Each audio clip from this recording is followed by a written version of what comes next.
Yeah. We Peace live, of we love, live. peace of love, everybody. We live on the block. Yeah, Moodswingz Cryptomedia Group. You got your main man, Mikey Motor MC, and yes, my sir. partner. Abyss Beats. What's up, y'all? Yeah. Yeah. And yo, we got a real special one for you today. Check this out. Today, we got my man, yo, who I met by stars. I swear to you, if you believe in that star stuff, that's how me and Rob met. He'll tell you.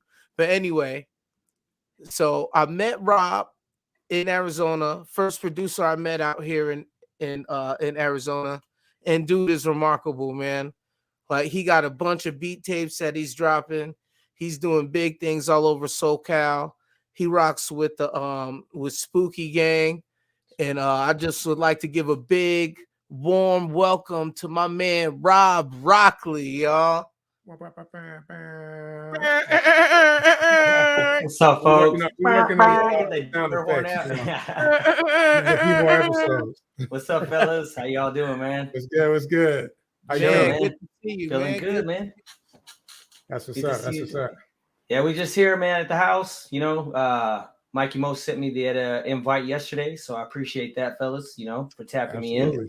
Absolutely. So where you from, Rob? Where you from originally? Originally from Modesto, California. That's Lived what's there in my earlier part of my childhood, and then around my teenage years, I migrated down to Oxnard, California, and did a few years there. Did my adulthood there, and then around 2012, I just kind of made my way out to San Diego, and that's where I currently reside right now in North County. That's what's up. Dago, sunny Dago. Yeah, Yeah, man. And like I said, it was just a fluke. We happened to meet in Arizona, right? absolutely. That definitely was a fluke. And you know what, to be honest with you, that still was probably one of the best things that happened. Obviously Mikey Mo, we're still in contact after our time, so that's dope. But definitely by a chance of stars. Thanks to Cutlos Supreme too for putting that in the works Peace and to putting us in. Cutlos. Yeah, absolutely. Peace to Cutlos, what up? I've known him for a long time too. Which is kind of how we kind of rekindled. We linked up. We started having some conversations, and then eventually he put me in contact with Mikey Mo, knowing that he had just moved out to Arizona recently as well. So at the time when I went out there for some work, we ended up linking up, and here we are. You know what I'm saying? So that was definitely something that was totally unexpected because I went out to Arizona with zero expectations for music because I was focused on another different thing that was going on at the time, and here we are, man. That shit's pretty crazy how it happened. That's dope. That's dope, man. I had a lot of great talks with Rob, man, and I feel like I helped dust a little dirt off a diamond, bro. You did, bro. And you know what? Okay, I'm sorry. Go ahead. My bad. No, go ahead. Tell him. I was gonna say, I just recently received an invitation to do an interview with SD Voyager Mag, and I talk about that. I talk about how you were the one that really prepared me to really get involved in this industry in terms of setting up, the LLC and kind of embedding in my head it's a business rather than just kind of hanging boys. You know what I mean? Obviously that's what we do as well, but I mean, in a bigger grand scheme of things, you are a business as a proprietor and you're just trying to go and really, in a sense, you got to keep that business mindset. So thank you for that, Mikey Mo, because really that really got the ball rolling in terms of, getting me established. So, I mean, it's only been a short 2 years since all that happened, but in a sense, I think I've come a long way compared to what I was doing prior before I met you and got that advice. So thank you so much, man. Man, that's really from the bottom of my heart. Bro. I seen you come a long way, man, and I just been hella proud, man, because I know that, me and you sat and had a lot of talks in my little lab. Rob got to see my first lab. He got to see me upgrade. He helped me build. Yep. Rob is the only other person who seen the lab when it was nothing. You know what I mean? Yep. And he helped me get some work in. So yeah. Me and Rob, and it's a beautiful studio now, man. To be honest, he put it together, right? He did, man. And I was thinking, like, wow, bro, that's very impressive because for somebody who, I don't know, I mean, do you have any carpentry skills in terms of that, like professionally, or is it just that was your first attempt? All-American. I'm just an all-American black dude, man. That's it. And it came out beautiful. I know how to do a little bit of everything. You dig? Yeah. That's dope. Yeah, man. Hey, and Rob, hey, I'm telling you, man, I couldn't believe it. Rob hit me with some of the and Abyss, you know, because I've known you forever, and you already know how I feel about your beats. Yes, sir. Rob is up there, bro. Yes, sir. Yo, Rob hit me with some beats. Rob was like, "Hey, yeah, I make beats, man. Here is nothing. Check them out. Nobody really likes them." And I listening to him, and I was like, "That, which you know, at the time, that shit right there at that time, I could say like, I don't know if it was just mainly people just didn't want to really just interact or give me their, you know, constructive criticism. Maybe they had some input, but they just didn't really want to, you know, feed that to me. But Mikey Mo was definitely the one. I mean, I knew some people, you know, thought the beats were dope, but they never really jumped on them. And all I had to do was just lay him down in front of Mikey Mo, and he scraped him up and took off running with him. So that's, you know, that's his specialty, man. Like he takes that immediate action. Like I had the same experience. Like you send beats out all the time, and you know, artists is fickle, man. They don't really. They say they want it, and months will pass. You won't hear it. Years That's sometimes. True. Yeah. That's but true, Michael hop on the joint real quick. Like he sent it back. He did. In 24 hours. He sure the hell did. And you know what? And I think in a sense, as we keep talking about the alignment of the stars, Mikey Mo, that was just meant to happen, bro. You know, and I think really, and you know, because imagine in the event that those were given out to other people, they would have done their things with them. They never would have landed on your lap. So in a sense, like, you know, it's a blessing in disguise. I mean, for a long time, though, I pushed those things for a long time, you know, pretty much since I started making beats really seriously 2010. And so there was a collective of beats from around 2012 to 2014 when I was really like just trying to develop a sound. And those are the ones that he picked up on. So at the time, maybe I felt like the people that were shopping to him didn't really just have the vision in terms of how they wanted to rap on them. They just liked them for listening pleasure. But Mikey Mo turned them into beautiful tracks, you know, made it elegant music, you know, for these elegant people, you know what I'm saying? So, hey, gotta love it, man.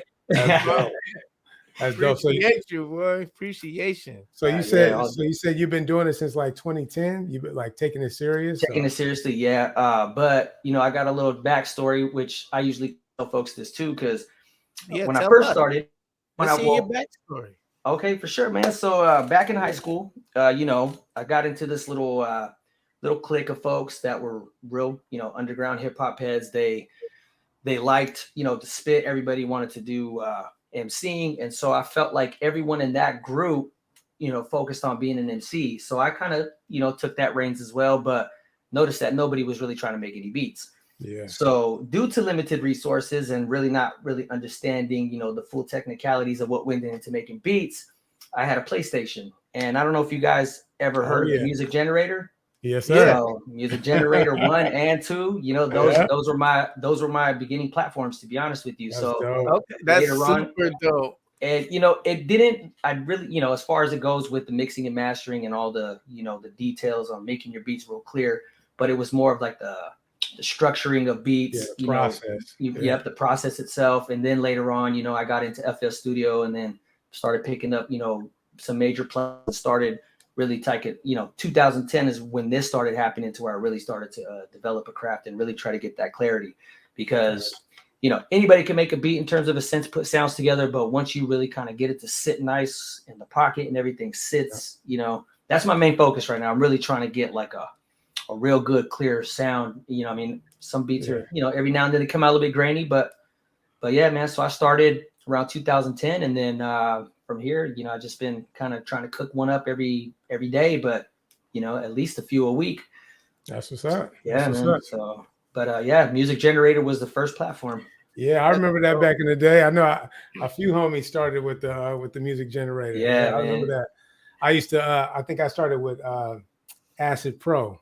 Acid Pro, yes. I do remember that back in the day. That was back that. Yep, that was back then too. Yeah, my boy and his name was Fernando. I think his name was. I mean, he was some dude I went to high school with, and that's what he used to make his music on. And all the local cats around there used to go to his studio and, you know, kind of get some work out of there. So that's the first signs that the technology really getting ready to take over, at least in hip hop. You know, everything started becoming more digital. You know what I mean, instead of more analog. So in the box, everything started going in the box. That's true. So speaking of that, I wanted to ask you, like, you know, you've been doing it for a while, so you know, as far as the actual industry, the business side of things, underground artists usually, you know, we just stay on the underground, right? We go wood in the hood. Like, did you have any success with artists, or did you collaborate with artists that did go on and do the music side of things as well? Or was it just doing it for the love? Well, when I first started, it was mainly for the love, you know, and earlier portions of my music, which at the time I was with a collective called Diversity. They went by the Real DVC. I had some my real good friends at the time, you know, from the Navy, and so at the time we started off just kind of kicking rhymes in a kind of cipher kind of deal, and then eventually we try to, you know, really take it to the next level. Right. So that's how I ended up in San Diego, honestly, in 2012. We all made like arrangements to kind of come out here. We tried to kind of pursue it. We really didn't know what we were doing at the time. The person that was getting us the shows used to be a club promoter, so he wasn't really into the type of line of work that we were in and being, you know, real raw underground hip hop. He was more of like, you know, the commercial side, and, you know, clubbing is completely different from this line of work. So eventually we ended up kind of just taking it in our own hands, and we linked up at the time. I don't know if you guys remember the Airliner. They used to have. I remember the Airliner. I used to rock the Airliner. Yeah, the Airliner. And back then they had the, oh man, if I can remember the name of it, but it was the, it was hosted by DJ Leviathan Gigi, and Urban Underground is what it was called. And so at the time it was a pay to play, but we had enough support at the time that kind of, you know, we went home with some money in our pockets. So we thought like, well, shit, we could definitely do this. Right. And as the time went on, you know, things just kind of fizzled out. We never really put out any projects except for like one beat tape, which was an ode to Apollo Brown, because we were really heavy on his production at that time. Wow. And so we chose the instrumental album that he had, Clouds, and we titled it Above the Clouds, and was like an ode to him. So we picked our 9 favorite tracks off that. And to be honest with you, I really feel like that is a solid ass mixtape, and it did gain some traction for a little bit. We had one track on there that got I think over 160,000 streams in like a Paris blog or something like that. It was just random. We just looked on our SoundCloud one day, went 13 views to like 13,000. Damn, that's what's up. Hey, that's got to be a mistake, you know what I mean? But somebody picked it up, and then they ended up, you know, running it on a blog, and it just kind of hit. And I think just really at that time, you know, all of us as a group, DVC, we all kind of just started getting really hit with real life, and we had to make, you know, real life decisions. And then eventually it just kind of, like I said, we broke off. And then, so with that being said, during that time, I didn't really collaborate with anybody except for them. And then once I came back and COVID hit, and after meeting Mikey Mo, we were the first ones to really kind of collaborate together. And then when I got back to San Diego, and I kind of, you know, knew he was out there, and we were going to kind of be at a distance, I had to try to find like a little bit of a niche out here. And I was completely fresh to the San Diego scene in terms of really, you know, the ones that were already out there doing it, you know, like, you know, Rick Scales and 18 Scales and those cats. But at the time, Spooky Gang sparked a real huge interest with me. I just maybe one of those things, law of attraction kind of deal. Yeah. But I reached out to them, and, you know, at the time they were a bigger unit, and I think they were just fresh. So at the time they were still trying to decide what they wanted to do. And out of the woodworks, boom, out of that comes Sham Blak. And we just collaborated one day. We got on the phone. Blak, my brother. Sham Blak right there, man. Yeah. And that's another one that I give high praise to, just like I do Mikey Mo, man, because really those two were the ones that really shared some of that information that kind of goes unspoken in this industry, where people don't want to give you that. They really don't want you to kind of have that advantage kind of deal. But even in a sense, it's a lot of people don't really know what we're doing at the time. You know, we're just kind of going and learning as we go. So, but really, I feel like with Mikey Mo, he had a lot of experience already. He's been around a lot of artists. He was, I mean, around the country. He's been up and down California, different states. So that was, you know, something that really caught my attention. So I, you know, definitely took him seriously and everything that he said. Right. And then as far as it goes with Sham, he just has so much good pointers in terms of how to carry myself, how to really try to develop a narrative, you know, kind of stick with that narrative, keep that, you know, always remove the negativity. You know, I used to be pretty vocal. I don't know if you guys were following me around, you know, about 2 or 3 years ago, but used to be pretty vocal on a lot of subjects, you know, a lot of current affairs and shit like that. But yeah, he kind of reminded me, he's like, you know, even though you have personal opinions about things, you just got to remember there's people watching you, and you just got to keep a good image, man. absolutely. So that's why I'm big love spreader deluxe, baby. you know, man, yeah, and I love that too, man. That's the best shit ever, dude. That shit, man, I love it, bro. That when you said that shit was amazing. So, you know, and to be honest with you, know, Mikey, you know, like your posts, some days when I be feeling, you know, a little down, man, and you come in with your little humor, and you know that shit that brings people up. So it works, man. Infectious, you know, yeah, it is. And you know, it's like that contagiousness, man. You know, I believe positivity is contagious. You know what I mean? If you allow it in, you know what I'm saying? Absolutely. It definitely is, man. I feel like I know my purpose here, man, and it's just here to help people, you know, achieve their goals. Because a lot, like how I helped you, I've helped a lot of people, man. You know what I mean? And I think I'm just blessed to see things in people that they may not see in their self at the time.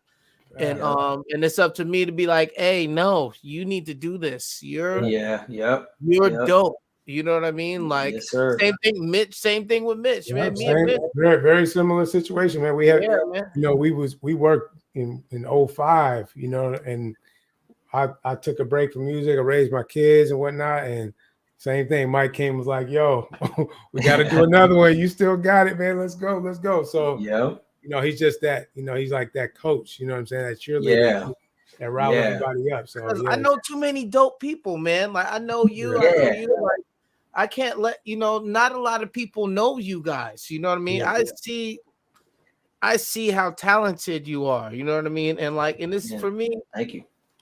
You know, because I've gone unrecognized for a long time, you know what I mean? Yeah. And I'm at that point, but I've still made it.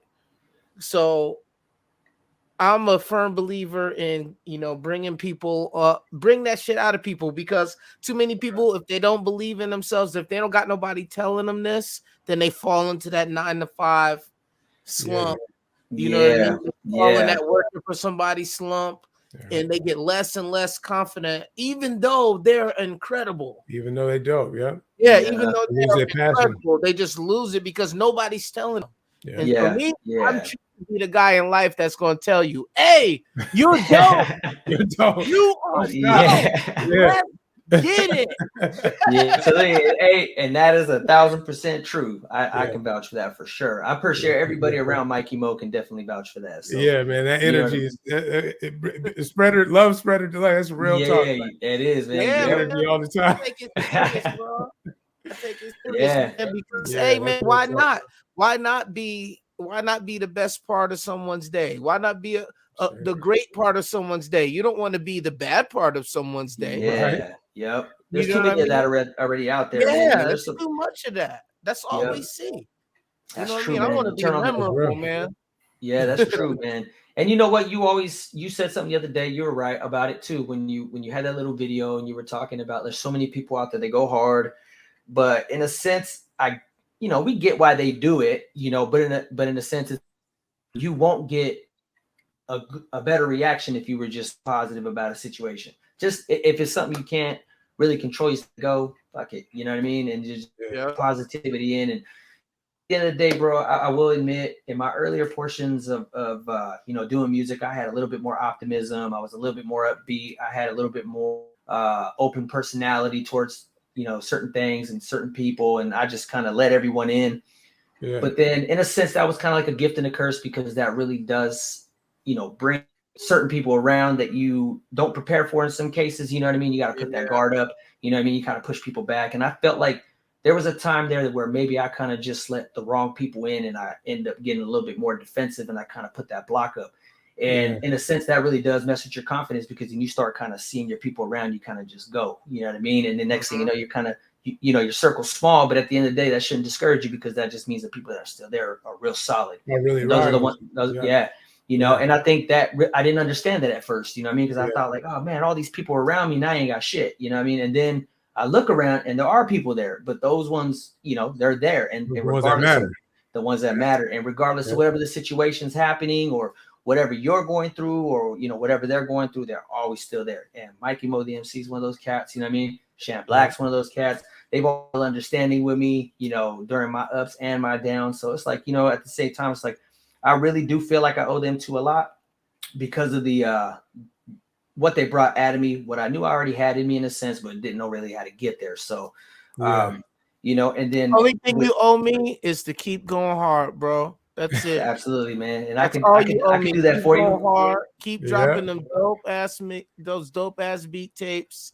Keep collaborating with artists. Keep going. That's all you owe me, bro. Yeah, absolutely. And I appreciate you, man. Thank you.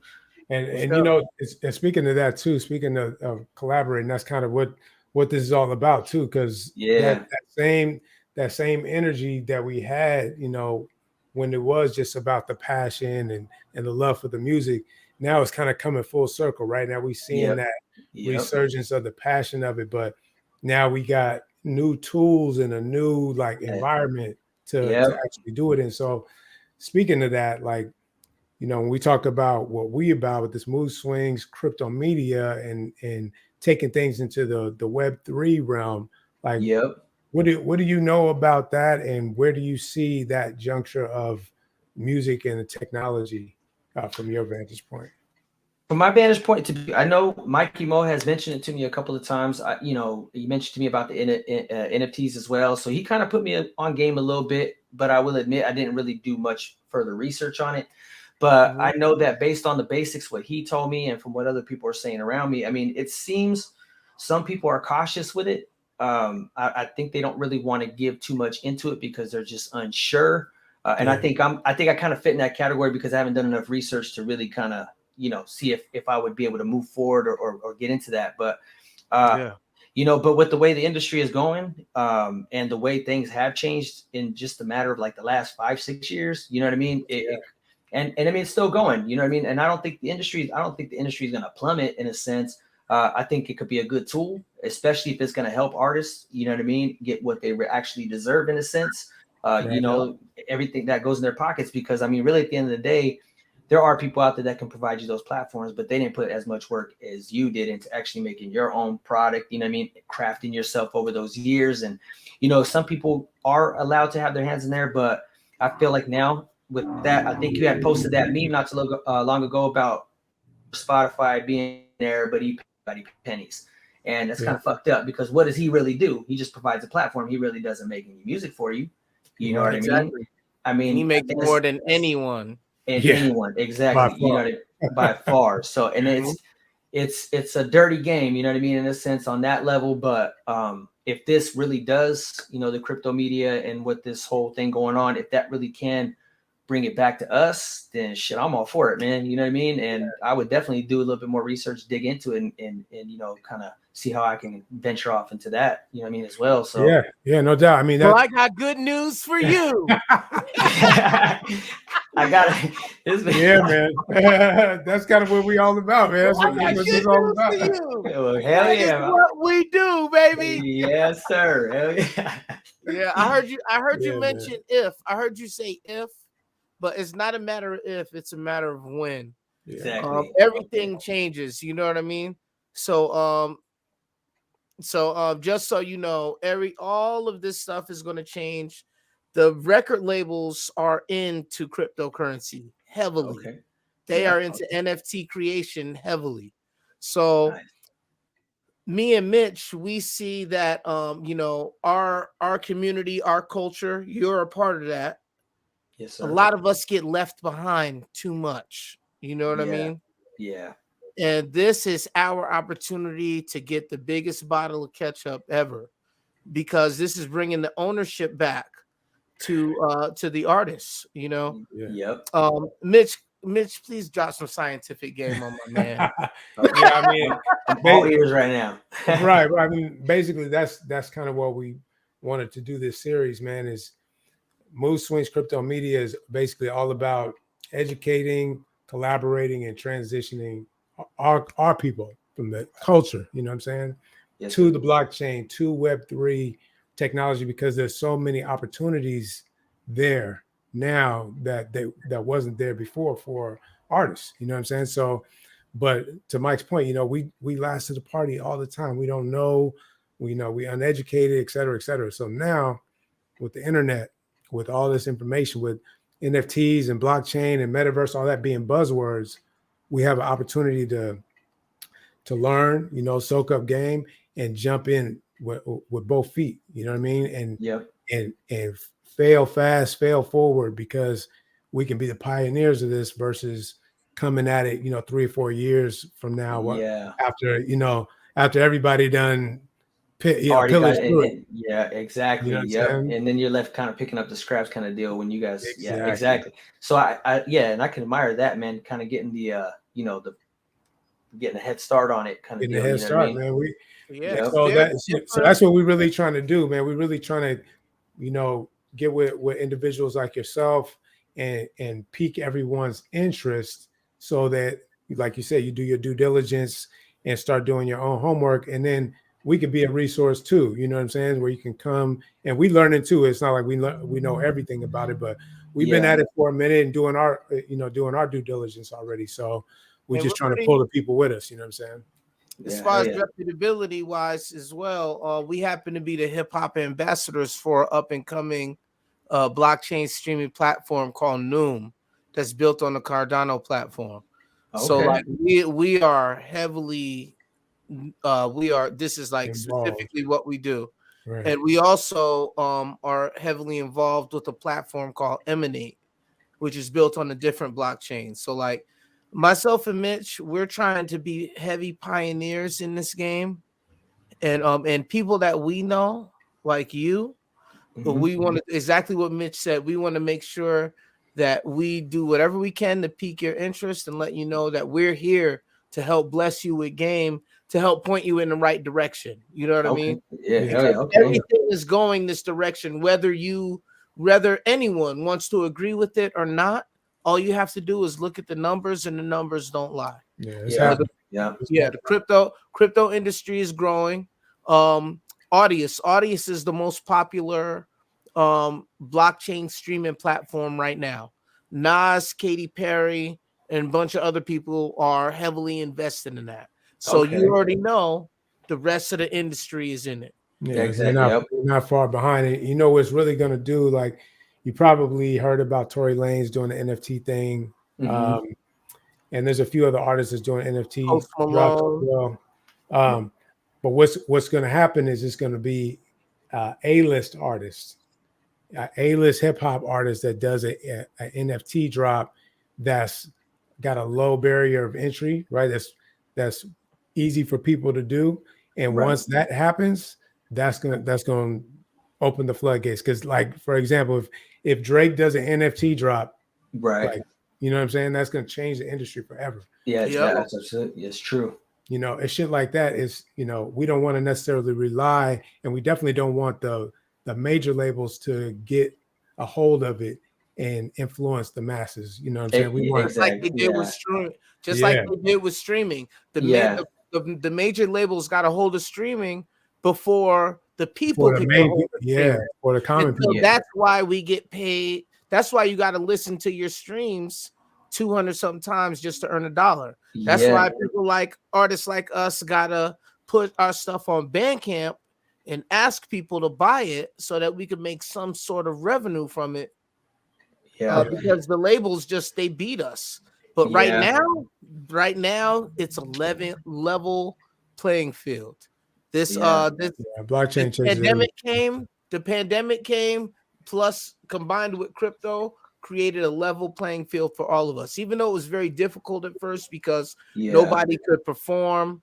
You know what I mean? Everything was shut down. But look what this helped facilitate, the metaverse.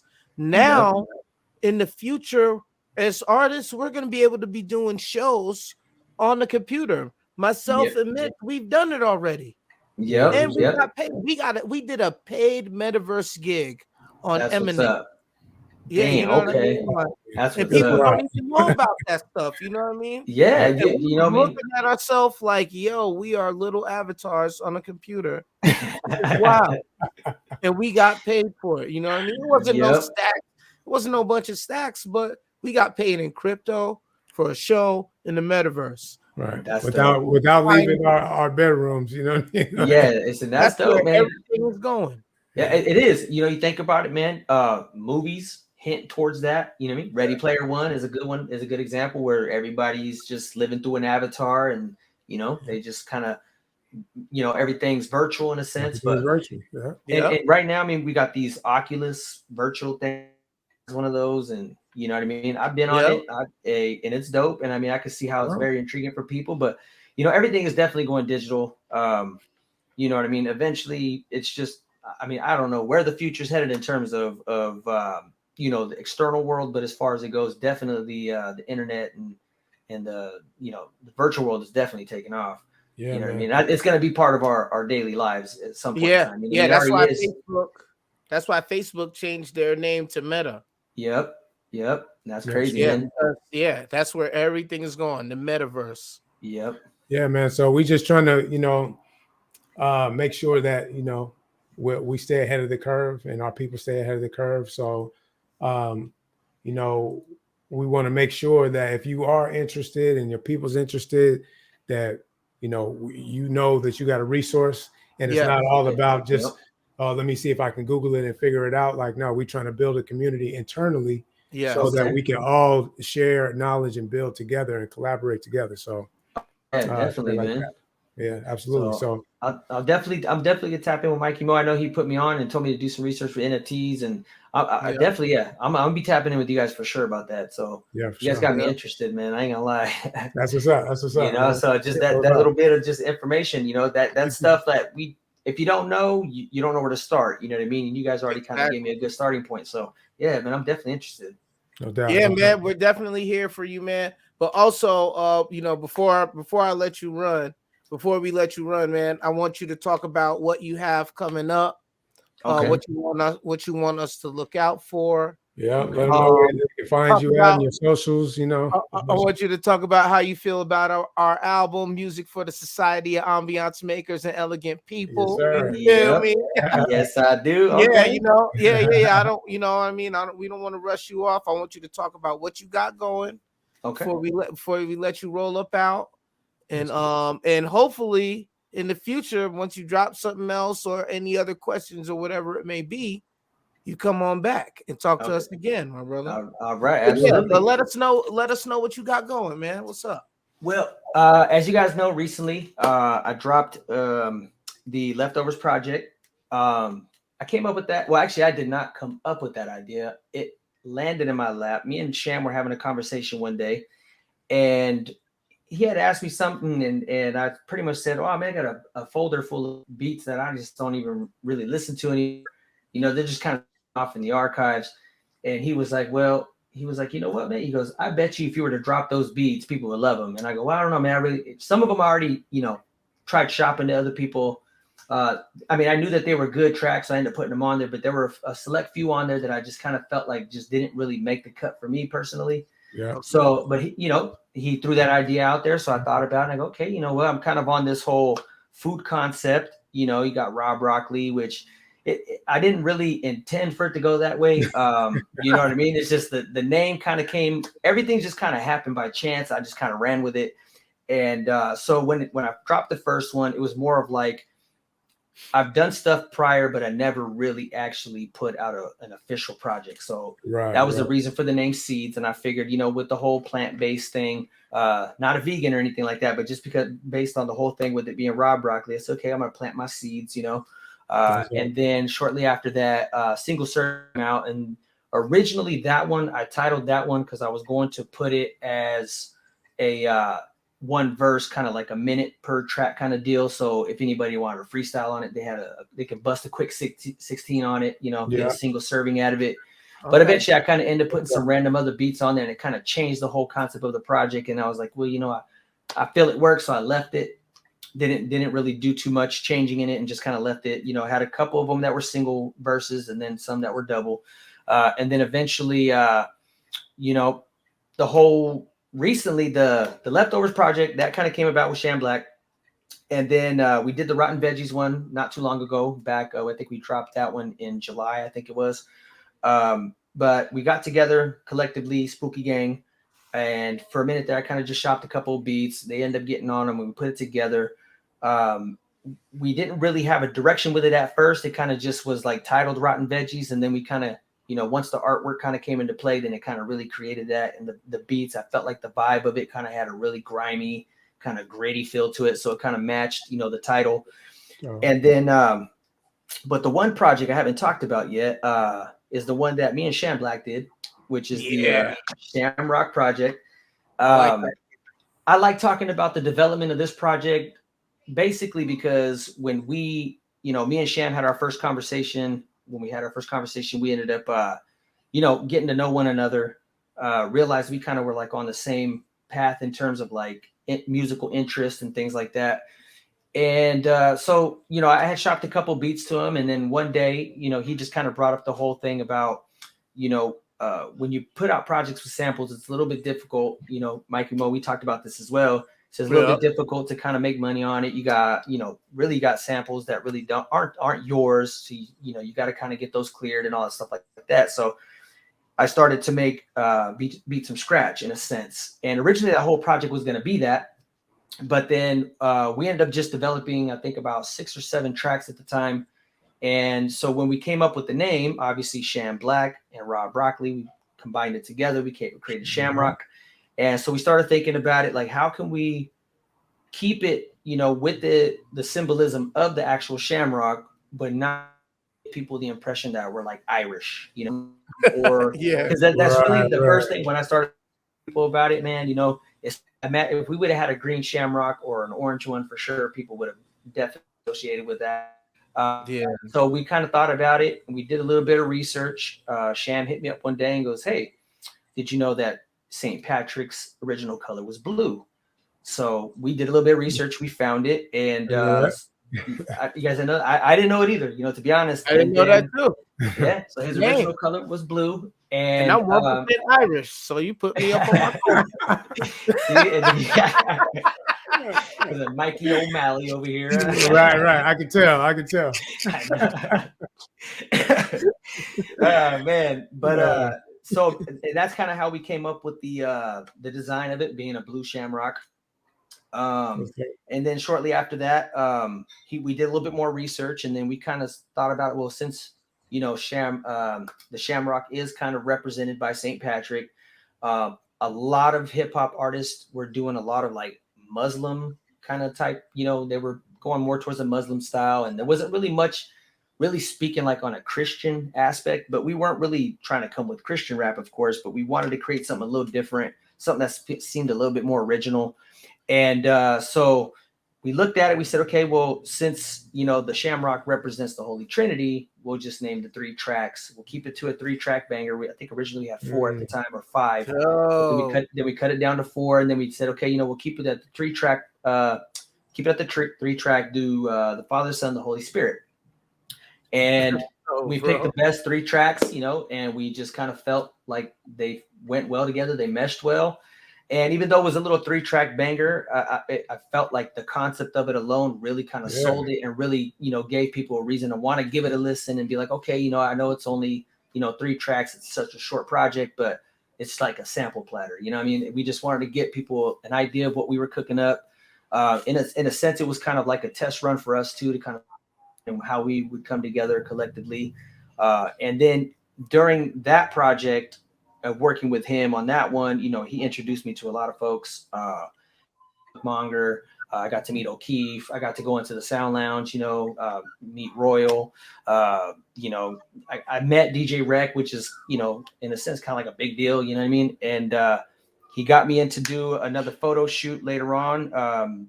And we ended up going to a studio. And at the time, we didn't realize that it was owned by DJ Fingers. So we got to meet him. And so, you know, working with him, and I really got to see what he was doing and how he was navigating. So we decided to kind of, you know, mesh together and kind of stay meshed together. So right now, I don't have any like official details, but we did talk about it recently. Shot me a DM. He's telling me that Shamrock 2 is in the works.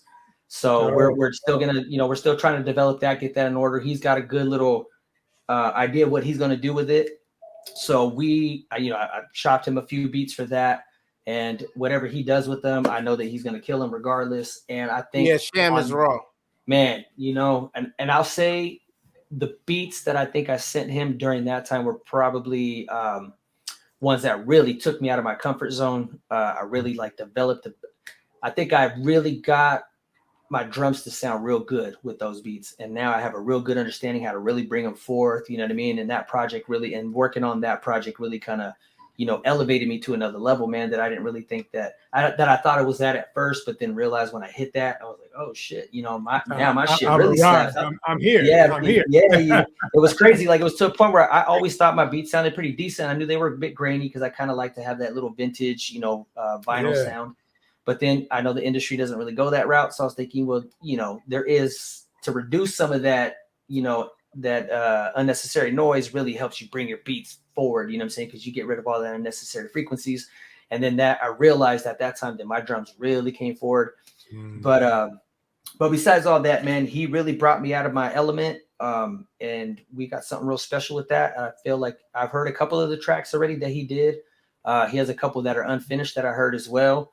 I'm excited about those. I wish I could give you more details but I just don't know for sure exactly what's going to happen or when it's going to happen. But he did say that it's on the way. So it's coming. I got to thank you personally for introducing me to Sham Blak, because me and Sham Blak met each other and it was like, you know, have you ever met somebody and it feels like you've known them already? You, Mikey Mo? It's you, man.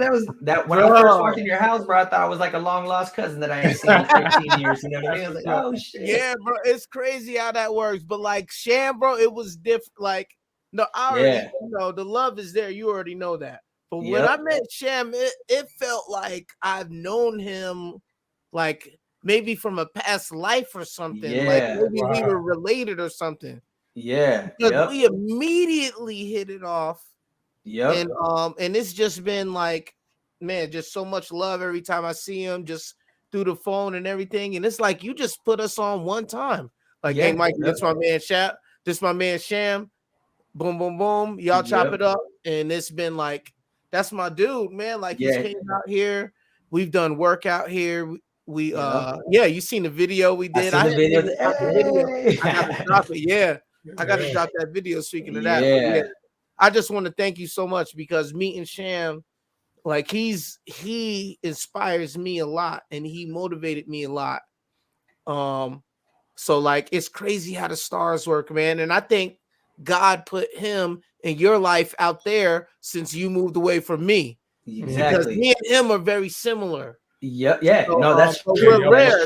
Big energy. But we're rare type of dudes, man. Like you don't meet dudes like us. Just like the odds of you meeting two dudes that similar, that says a lot about you.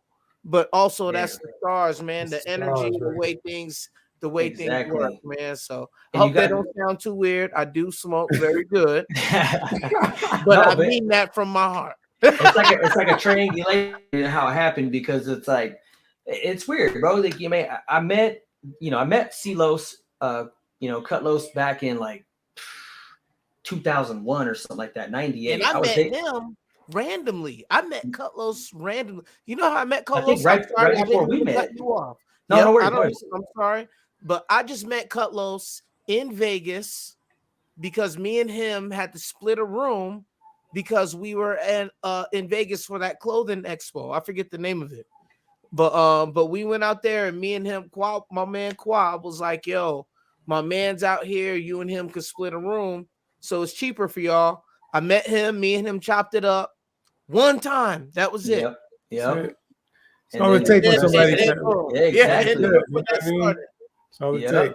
That's all it takes, man. But back in the day when, I met him because I dated a girl a long time ago, and she had family down in that area in Imperial Beach. And so, he was best friends with her cousin. And, I knew he DJ'd and did his thing back then. And his boy, which his name, some guy I know named Chris, he was also cutting and doing his DJ thing. And I remember I used to watch him. They used to be up in Chris's room cutting and stuff like that. Been to a couple of events. I think at the time, one time I think he was spinning at at the Marriott or something like that in downtown. And this was, 2001, a long time ago. We went to go see him there. And just hit it off with him. And, even though I met him through, mutual friends. It's still, after all these years, we ended up linking back up. One day we went to go get some food. I hadn't seen him in years, hadn't talked to him in years. We kind of linked up. At that time, I was kind of going through some things, so I was just kind of reaching out to him to kind of get some advice.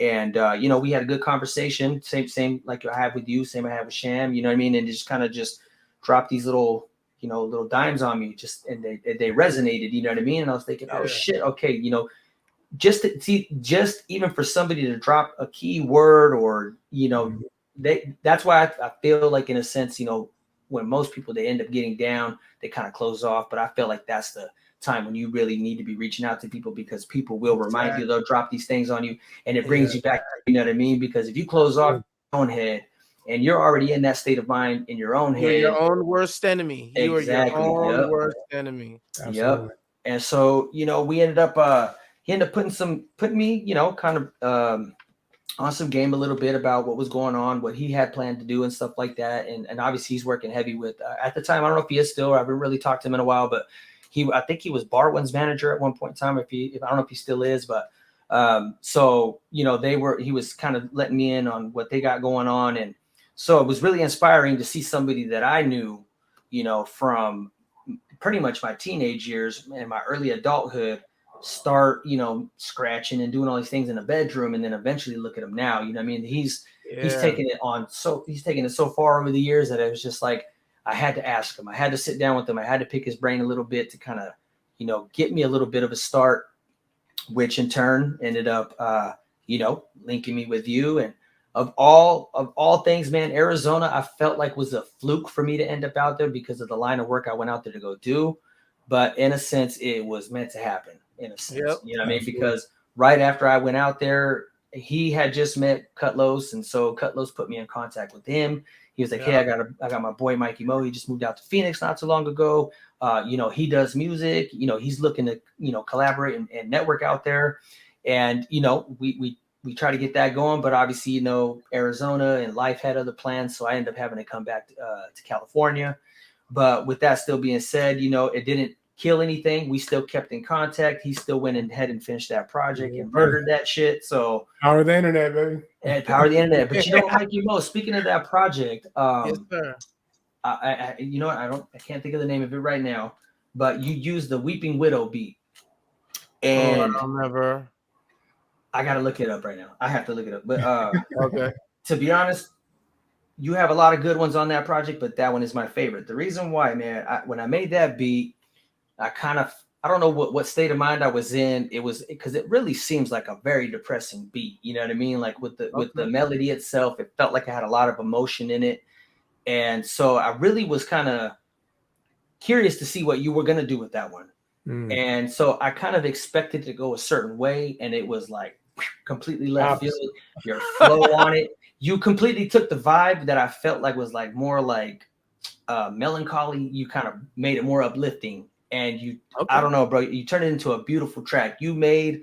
Yeah, what song is this? I want to know what song. I got. Yeah, sorry. Let me look it up right now. I gotta get you the name.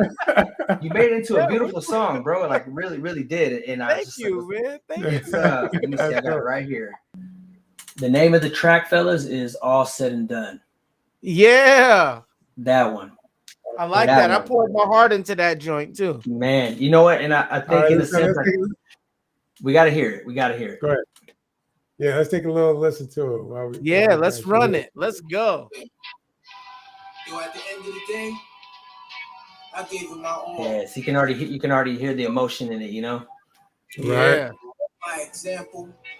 Trying to make sure I make you feel a better place by the time I'm gone. It's like into. Yo, Queen's Village, my nigga, home with the illest days. It's the realest of all the rumors and killers. God bless his soul. But Rob, man, I just want to let you know, man, I truly appreciate you, brother. Thank you so much for coming on with us. Appreciate you guys, man. Definitely got hella love. Yes, sir, man. And we definitely gonna have you on again in the future, man. Especially after we talk with you, transition you, and get you onto one of these platforms and see how you feel. You know what I mean? So you could share that experience with the world, because I think that's super important for to have this version for people to see, and then have you do some stuff and see some results, and then people see that version as well. Absolutely. Because because you're a super dope artist, not just a producer. You know what I mean? Like, you're a dope graphic artist, you're a dope producer, you're just overall talented person, and that's the type of people I like to keep in my circle. So thank you again, Rob, for coming, man. Do you have anything else you want to say before we get up out of here? I just want to, say thank you to you guys for having me on. I felt like this really kind of got me out of my shell. I don't really do too many interviews, but at the same time, I felt really comfortable in this one. So I appreciate you guys on that. You know what I mean? Your guys' energy was real good. You know what I mean? It just felt like I was just talking to the boys. So that was fucking pretty dope. You know what I mean? Yeah.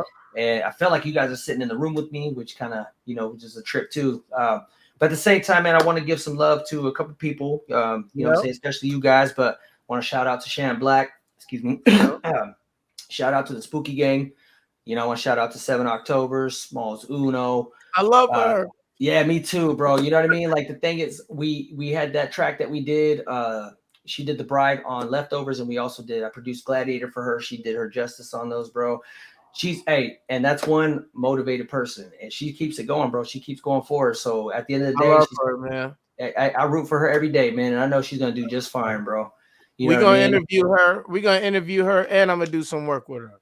Yeah, definitely, bro. I think you should, man. She's definitely a genuine person. I got hella love for her, man. She's one of she's like, in that circle of people that I really can confide in, you know what I'm saying, and really have good conversations with and get on some real life subjects. So, another one was shout out to Sick Rick. You know what I mean? I want to give some love to Speak Easy. Want to give some love to Apollo, Billy No Jokes. Just linked up with Billy No Jokes a couple nights ago. So, we got kind of something that we're working on, in a sense. We've been talking. Something's brewing. Yeah. So we decided on one. I'll keep that one a little under wraps for now, until we kind of get a little bit more details on that one. But there's so many people, bro, out there in San Diego, just all in general, everybody in San Diego, you know what I mean? I can see right now, just based on my statistics, this is like that's where majority of the eyes are on me right now. So, they're watching me, they appreciate me, and I appreciate them too. So I just want to say, much love to San Diego. Making them proud, bro. Continue to make them proud. Thank you, and, even though I've been all up and down California, I mean, I really do consider Modesto my home. Even though I really started the music shit, started off in terms of learning my craft in Oxnard, but really I didn't take it seriously until I got here in San Diego. And eventually, I kind of will see where it takes me from there.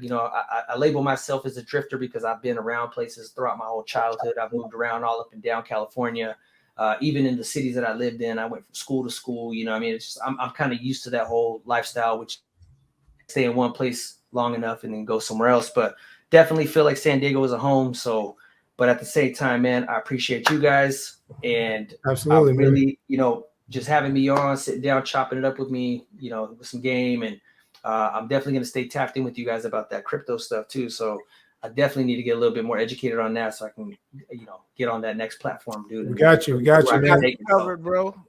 Yeah, so, man. Just watch out for the YouTube. We're going to be doing a lot more content, educational content too, to help, at least with those first steps to get you going. So yeah, watch out for that. Okay. And so before we sign out of here, why don't you let them know where we can find you at, and the grams and the socials and all that? Okay. So you can find me on Instagram. I'm most active on there. And that's tag name is Rob ROCKLY, ROBROCKLY. It's just all one word. And then you could find me on Bandcamp. I got a couple projects on there.